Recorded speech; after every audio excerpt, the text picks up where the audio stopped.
Sí, ya se ve. Ya.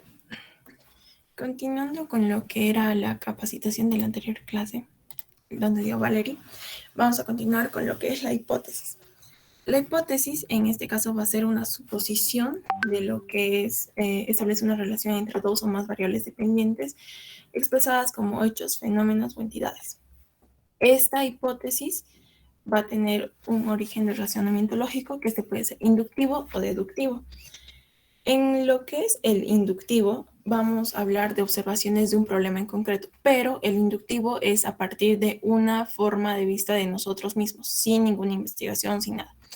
Y acá vamos a observar o vamos a formular una hipótesis a partir de nuestras observaciones.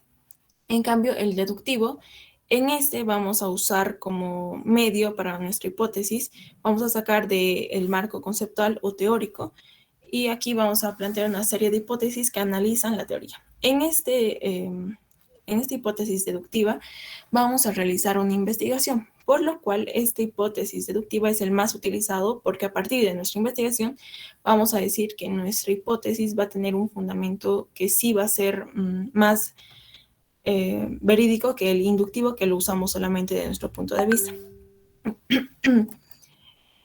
Lo que es el deductivo, al final de nuestra hipótesis, vamos a afirmar o negar nuestra primera hipótesis. Digamos, decimos que lo que es los pacientes con infarto agudo a miocardio, cuando hacen ejercicio, tienen más posibilidad de vivir. Pero al final de nuestra hipótesis, decimos que sí es verdad o era mentira nuestra hipótesis. Entonces, para el deductivo sí es bueno hacer nuestra investigación y sí es necesario y es el más utilizado durante un trabajo. Acá vamos a cuestionar lo que es la validez de la teoría, limitaciones del estudio y validez validez del diseño de estudio. Lo que es el objetivo de la hipótesis, este va a servir como orientar nuestra investigación. A partir de nuestra hipótesis, orientamos nuestra investigación y vemos hacia qué punto queremos manejar nuestra investigación.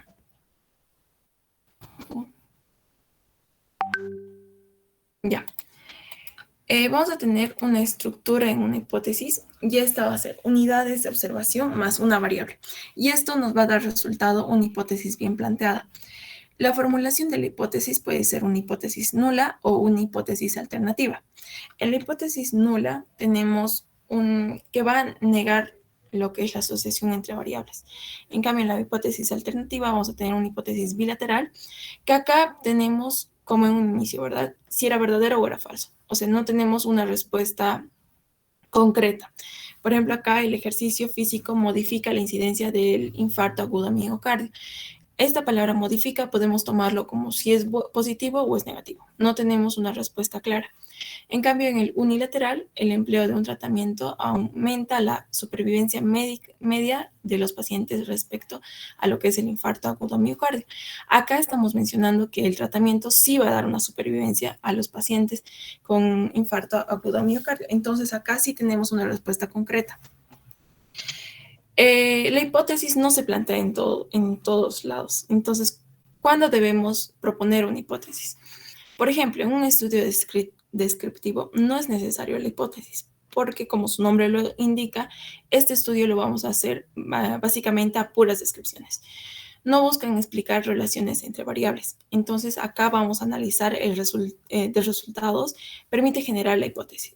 Vamos a ver solamente resultados, ya sea por encuestas o demás, y de acuerdo a nuestras descripciones que hayamos, vamos a generar una hipótesis. En cambio, en el estudio analítico, esta sí va a pretender buscar relaciones causales. Entonces, acá sí es necesario hacer una hipótesis porque la hipótesis aporta una posible explicación a un problema que tengamos. Vamos a continuar con lo que son los objetivos. Y los objetivos van a ser puntos de referencia que guían el desarrollo de una investigación. Estos objetivos vamos a empezar de acá, todo nuestro desarrollo, porque al tener un objetivo vamos a ver las fases del proceso de investigación. Y por objetivos determina los límites y la amplitud del estudio. Los objetivos tienen características. Tienen que ser cortos y claros, expresado en infinitivo, realizables, observables y medibles. ¿Por qué cortos y claros? Porque si tenemos un objetivo, como es el objetivo general, el objetivo general abarca lo que es generalmente, o sea, un gran problema. Entonces, al tener un gran problema, no sabemos dónde vamos a tomarle más importancia.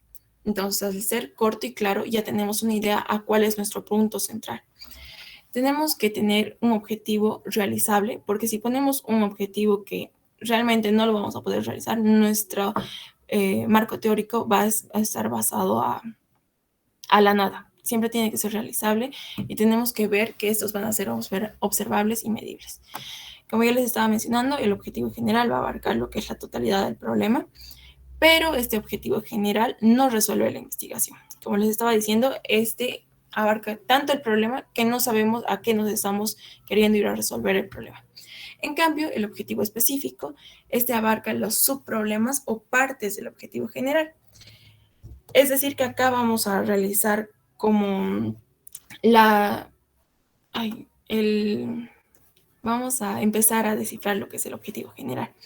Estas son actividades específicas a realizar, establecen las variables específicas a estudiar.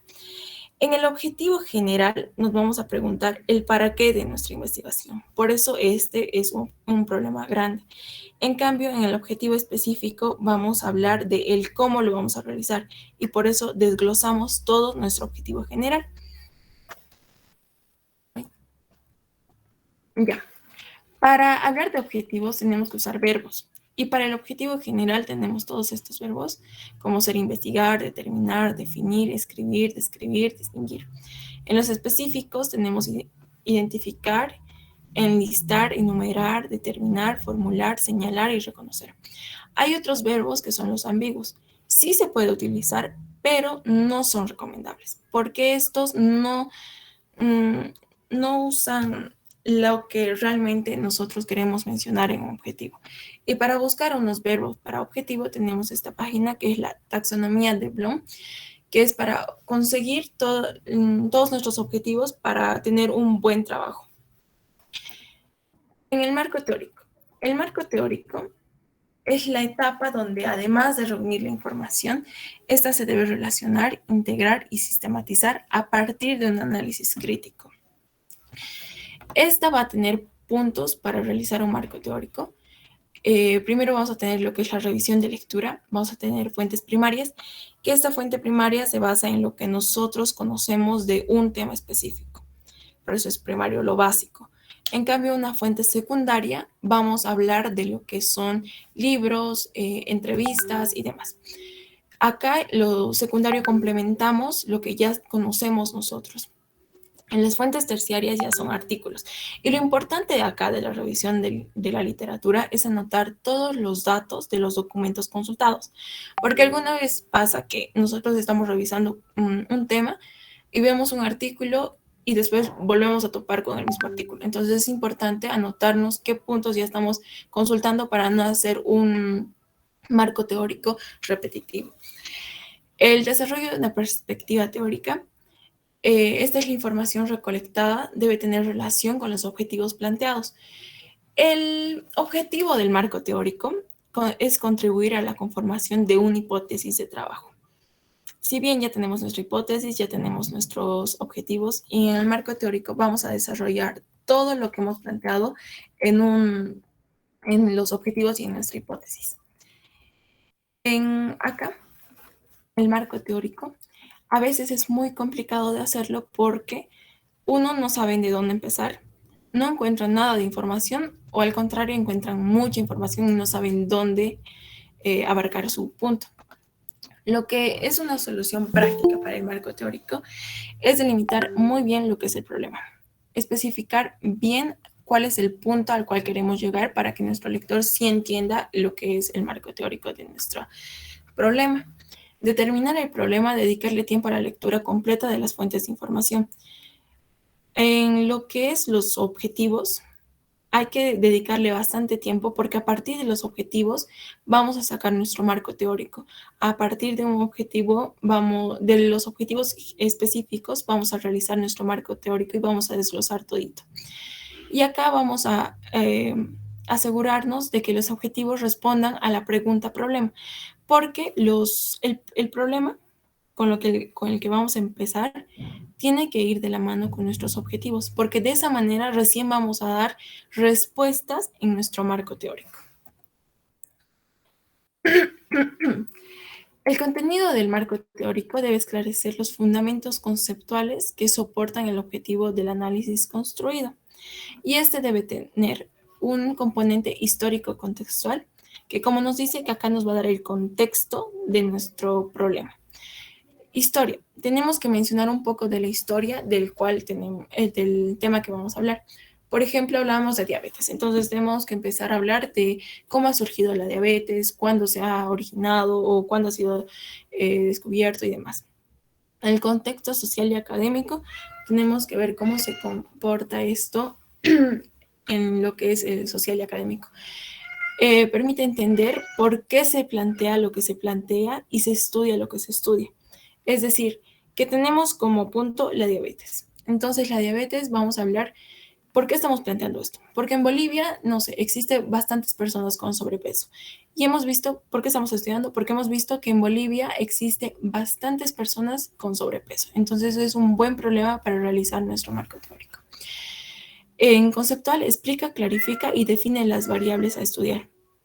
Acá vamos a estudiar bastante lo que es, ¿por qué estamos especificando el tema de la diabetes? ¿Por qué estamos estudiando este tema? Y en la metodología, a medida que se definen las variables, se debe explicar cómo estas pasan de lo abstracto a lo empírico. Es decir, que, ejemplo, la diabetes no nos importaba, pero cuando hemos empezado a estudiar, hemos dado una importancia porque esta enfermedad puede ocurrir en cualquier persona, no solamente en lo que es, digamos, personas con sobrepeso. Y ahí acabaría la capacitación de hoy. Si tienen alguna pregunta, está todo bien.